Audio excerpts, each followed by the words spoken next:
ગોંડલ મંદિરની ચોરીમાં પોલીસે આરોપીનો સ્કેચ તૈયાર કર્યો, સીસીટીવી કેમેરા મૂકવાનું સૂચન। મંદિરમાં રહેતા તુલસીદાસ બાપુએ કરેલા વર્ણનને આધારે પોલીસે સ્કેચ તૈયાર કરી આરોપી સુધી પહોંચવાના પ્રયાસ શરૂ કરી દીધા છે। બનાવની આગલી સાંજે એક અજાણ્યો યુવક મંદિરમાં રાત્રિ રોકાણ માટે આવ્યો હતો। આધાર પુરાવાના અભાવે મંદિરના મહંત રોકાણ માટે પરવાનગી આપી ન હતી। આ શંકાસ્પદ શખ્સના વર્ણન પરથી સ્કેચ બનાવવામાં આવ્યો હતો। સંવેદનશીલ લાગતી સ્થળોએ સીસીટીવી કેમેરા મૂકવા જોઈએ તેવું સૂચન પોલીસ તંત્રએ કર્યું હતું।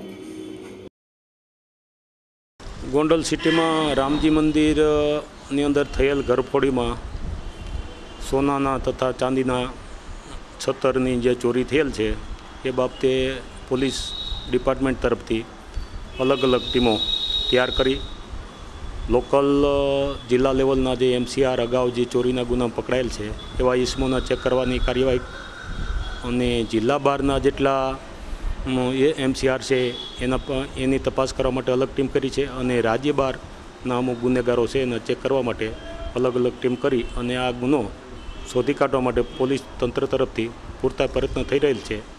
અને તપાસ દરમિયાન શાહેદ જે બાપુ છે